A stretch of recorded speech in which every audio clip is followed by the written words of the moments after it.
नमस्कार दोस्तों, मैं एडवोकेट आरडी आपका चैनल पर स्वागत करती हूँ। आई होप आप सब लोग बहुत अच्छे होंगे। दोस्तों, संडे आ रहा है। संडे को हमारे इंडिया का फाइनल मैच है विद ऑस्ट्रेलिया। कल का जो मैच था वो बड़ा इंटरेस्टिंग था, क्योंकि कहीं ना कहीं सबके दिलों में एक चीज़ थी कि साउथ अफ्रीका जो है वो फाइनल में जाएगा। लेकिन जिस तरीके से ऑस्ट्रेलिया ने कमबैक किया है, जिस तरीके से ऑस्ट्रेलिया खेली है, नो डाउट साउथ अफ्रीका ने भी उतने ही एफर्ट्स लगाए हैं। लेकिन स्टार्टिंग में जो विकेट्स गिरे हैं उसके करके मैच जो है वो डामाडोल हुआ है। थोड़ा सा रन अगर और ज़्यादा होते तो South Africa no doubt final में होती, लेकिन बैड लक। और ये है कि हर बार सेमीफाइनल में आने के बाद साउथ अफ्रीका हारती है, फाइनल तक नहीं पहुंच पाती है। अब क्या रीज़न है क्या नहीं है वो तो मैं नहीं बता सकती हूँ, बट इंटरेस्टिंग बात यह है कि फाइनल में हम भिड़ेंगे ऑस्ट्रेलिया के साथ। नो डाउट इंडिया जो है वो अपने ही अलग फॉर्म में है। इंडिया जीतती है मैच, कई बार मैच देखे हैं, मैंने भी देखे हैं, लेकिन इस बार ऑरा जो है ना इंडिया के मैचेस का वो अलग ही है। इंडियन टीम का जो ऑरा झलकता है ना वो अलग ही झलकता है। तो अच्छा रहेगा मैच, और प्रे करते हैं कि इंडिया हमारा वर्ल्ड कप जो है वो घर वापस लेकर आए। तो प्रे फॉर इंडिया। अब बात आती है दोस्तों वारदात की। मैं कई बार ये कहती हूँ कि रिश्तों में कब कौन सा रिश्ता आपको धोखा देकर चला जाए नहीं पता, कब कौन सा रिश्ता किस रिश्ते को दागदार कर जाए कुछ नहीं कहा जा सकता। लोग दो पल की खुशियों के लिए ये भी भूल जाते हैं कि इसका जो परिणाम होगा वो कितना भयानक हो सकता है, इसका अंजाम कितना खतरनाक हो सकता है। कई बार जब हम कोई काम करते हैं, और मैं तो यही कहूँगी कि जब भी हम कोई काम शुरू करते हैं तो उसके परिणाम जरूर सोच लीजिए। एक बार उसकी negative points and positive points दोनों पर गौर किया जाना चाहिए, और उसके बावजूद अगर लगता है कि वो काम सही है और लॉन्ग लाइफ के लिए वो काम सही है तो उसको ज़रूर करना चाहिए। क्योंकि मैं एक बात आपको ज़रूर कहती हूँ कि कभी भी अगर आपको ऐसा लगता है कि कोई शॉर्टकट है और खुशियों के लिए कोई शॉर्टकट है, तो दोस्तों कोई भी शॉर्टकट नहीं है, कभी कोई शॉर्टकट बना ही नहीं है। हमेशा मेहनत और ईमानदारी दो चीज़ें जो है ना, एक भरोसा, ये सब मिलके जो है ना, रिश्ता हो या सक्सेस हो, दोनों में हमेशा कारगर रहती है। आज की जो वारदात है वो कुछ इसी पर बेस्ड है। कैसे लोग थोड़े पलों की खुशियों के लिए अपने बने बनाए रिश्ते को तार तार कर देते हैं। मेरा मकसद जो है वो वारदात को बताने का नहीं है, वारदात से बचाने का है। क्योंकि क्राइम हो चुका है, अब उस क्राइम को हम रिपीट नहीं कर सकते, हम उस क्राइम को बचा नहीं सकते, लेकिन हम उस क्राइम से कुछ ना कुछ सबक जरूर ले सकते हैं। तो मेरा मकसद सिर्फ बताना नहीं, बचाना भी है।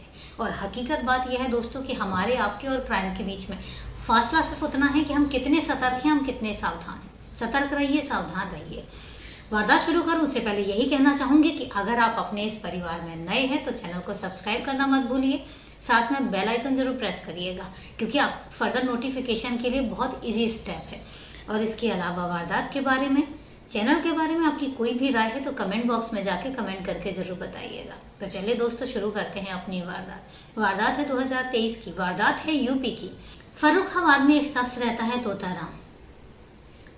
26 सितंबर 2023 को जब तोताराम अपने बेटे संजय को फोन लगाता है, चूंकि संजय और उसकी पत्नी कानपुर में रह रहे थे, जब फोन लगाता है तो उसके बेटे का फोन नहीं लगता। वो अपनी बहू को फोन लगाता है तो बहू कहती है कि मुझे खुद नहीं पता वो कहाँ चला गया। फिर 27 सितंबर आता है, 27 सितंबर को वो फ़ोन लगाता है लेकिन संजय का फ़ोन नहीं लगता। उसके बाद फिर वो 28 सितंबर को फ़ोन लगाता है लेकिन 28 सितंबर को भी फ़ोन नहीं लगता। अब तोताराम को थोड़ी सी चिंता होने लग जाती है, क्योंकि ऐसा कभी नहीं हुआ पहले कि उसने अपने बेटे को फ़ोन लगाया और फ़ोन लगातार 3 दिन तक स्विच ऑफ रहा हो। इस बात पर तोताराम परेशान होते हैं और उनको थोड़ा सा कहीं ना कहीं डाउट होता है, क्योंकि उनके बेटे और बहू में कुछ रिश्ते जो हैं वो अच्छे नहीं चल रहे थे। ये चीज़ उनको भी पता थी। इसी के चलते वो पुलिस स्टेशन पहुंचते हैं लोकल और कंप्लेन करते हैं कि उनके बेटे का कुछ पता नहीं चल रहा है। 2 दिन हो गए हैं, 2 दिन से फ़ोन स्विच ऑफ है। पुलिस वाले फ़ोन नंबर लेते हैं, ट्राई करते हैं तो सच में फ़ोन स्विच ऑफ होता है। अब उसके बाद पुलिस FIR दर्ज करती है और उनको आश्वासन देती है कि हम तहकीकात करते हैं और तहकीकात करने के बाद जो भी हमें खबर मिलेगी हम आप तक ज़रूर पहुंचाएंगे।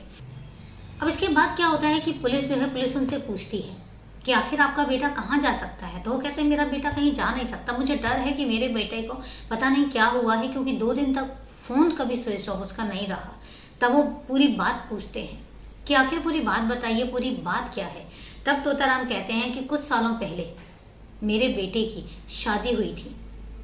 मेरे बेटे का नाम संजय है और मेरे बेटे की जो शादी हुई थी वो हुई थी सुमन नाम की लड़की से, जो कि कन्नौज की रहने वाली है। उन दोनों की शादी होती है। शादी के बाद सब कुछ ठीक ठाक चल रहा होता है। इसके बाद 2 बच्चे भी होते हैं। इसके बाद उनके बीच में लड़ाई झगड़ा शुरू हो जाता है और उनके बीच में अक्सर किसी न किसी बात को लेकर खिटपिट शुरू हो जाती है। इन्हीं सब खिटपिट से बचने के लिए संजय गुड़गांव चला जाता है नौकरी करने के लिए, और जो मेरी बहू है वो बहू कानपुर शिफ्ट हो जाती है अपने बच्चों को लेकर। तो इसके बाद तोताराम बताता है कि इसके बाद मुझे इतना पता है कि संजय जो है कुछ दिन पहले ही कानपुर शिफ्ट हो गया था, और इसके बाद मेरी बात भी होती थी, लेकिन बात वही थी कि उन दोनों के बीच में खिटपिट फिर भी रहती थी।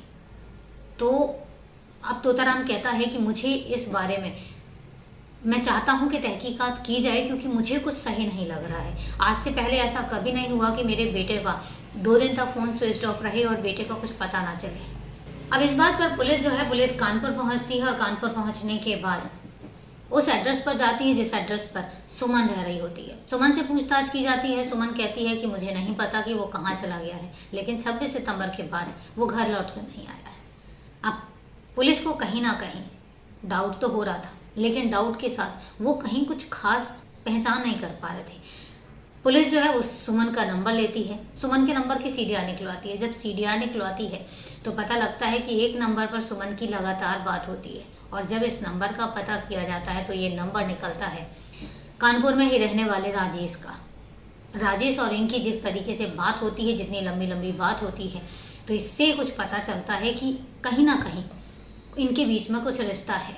इसके बाद जब संजय का नंबर का सब लोकेशन निकाला जाता है तो वो लोकेशन जो है वो कानपुर में उसी घर का था जिस घर पे सुमन रह रही थी। तो जब ये बात समझ में आती तो पुलिस को थोड़ा सा डाउट होता है। अब जब डाउट होता है तो पुलिस सुमन को पुलिस स्टेशन बुलाती है पूछताछ के लिए। जब सुमन पूछताछ के लिए पुलिस स्टेशन आती है तो उसे सख्ती से पूछताछ की जाती है, और सख्ती से पूछताछ करने के बाद सुमन जो है वो अपना जुर्म कबूल कर लेती है। इसके बाद राजेश को गिरफ्तार किया जाता है। जो बच्चे थे, बच्चों की कस्टडी जो है वो उसके दादा को दे दी जाती है, तोताराम को दे दी जाती है। इसके बाद अब दोनों को जब गिरफ्तार कर लिया जाता है और सख्ती से पूछताछ की जाती है तो फिर दोनों पूरी बात बताते हैं।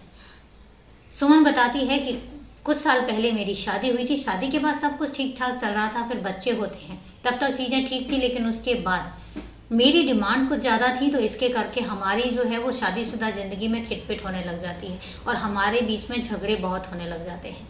इन्हीं झगड़ों से तंग आके संजय जो है वो गुड़गांव चला जाता है, और इसके बाद मैं बच्चों को लेकर कानपुर में चली जाती हूँ। कानपुर आने के बाद मैं एक फैक्ट्री में काम करने लग जाती हूँ, और काम करते करते ही मेरी मुलाकात राजेश से होती है, और राजेश से मुलाकात होने के बाद कम हमारे बीच में नाजायज संबंध स्थापित हो जाते हैं, नहीं पता चलता। और उसके बाद मुझे राजेश का साथ पसंद आने लग जाता है। हम अक्सर साथ में रहते हैं, लेकिन इसी बीच में संजय के साथ मेरी बातचीत शुरू हो जाती है और हमारा पैचअप हो जाता है, मतलब हमारा समझौता हो जाता है। और उसके बाद संजय गुड़गांव छोड़कर कानपुर आ जाता है।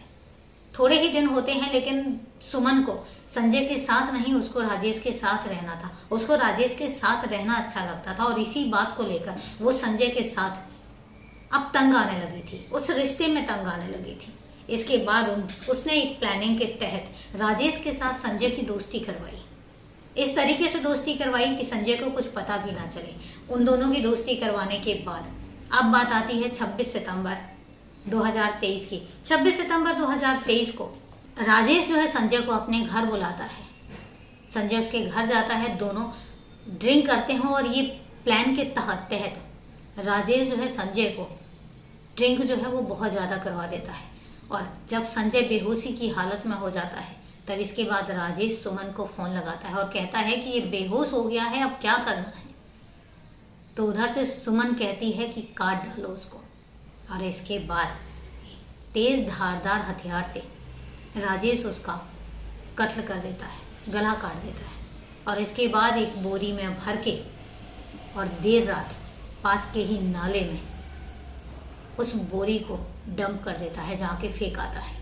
जब ये बात पुलिस के सामने कबूल की जाती है तो इसके बाद पुलिस जो है दोनों को गिरफ्तार कर लेती है। इसके बाद पुलिस जो है वो नाले में लाश को सर्च करती है। काफ़ी टाइम लग जाता है, उसके बाद फाइनली लाश मिलती है और ये पुख्ता हो जाता है कि जो जुर्म सुमन और राजेश ने कबूल किया था वो जुर्म सही था और उसका जो मर्डर है वो राजेश और सुमन ने ही किया था। जब ये बात तोताराम को पता लगती है तो वो सदमे में आ जाते हैं और वो पुलिस वालों को यही चीज़ कहते हैं कि सरकार, अगर मेरी बहू को व मेरे बेटे के साथ नहीं रहना था तो वो छोड़ कर चली जाती, उसको मारने की क्या ज़रूरत थी। पर हकीकत बात यह है कि जब नाजायज़ संबंध होते हैं तो पता नहीं चलता कि इंसान कितना गिर सकता है और इंसान कितना गिर जाता है। तो ये थी दोस्तों नाजायज़ संबंधों के चलते फिर एक बार कत्ल की कहानी। दिल दहला देने वाली है और लोग कितने गिर जाते हैं इसका एक नमूना आप सबके सामने है।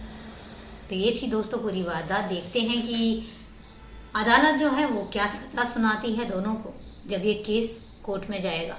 तो ये थी पूरी वारदात। अब वारदात ख़त्म करूँ उससे पहले हमारे सवाल जवाब का सिलसिला। मैंने कल आपसे एक सवाल किया था कि गेहूं उत्पादन में हमारे जो भारत का स्थान है वो कौन सा है। तो दोस्तों मेरे पास आंसर आया था और नमन ने आंसर किया था कि 5th स्थान है, लेकिन नहीं, 5th नहीं है, दूसरा स्थान है गेहूं उत्पादन में हमारे भारत का। तो ये तो था कल के सवाल का जवाब। अब बात आती है आज के सवाल की। मेरा आज का सवाल बहुत सिंपल सा है लेकिन आंसर करने वाला है। आज का मेरा सवाल है कि भारत का सबसे बड़ा शहर कौन सा है। आप कमेंट करके मुझे कमेंट में ज़रूर बताइए। आंसर जो है वो हम कल डिस्कस करेंगे और जुड़े रहिए चैनल के साथ, देखते रहिए वारदात की वीडियोस। तब तक के लिए मिलते हैं फिर कल एक नई वारदात के साथ। तब तक के लिए नमस्कार, जय हिंद।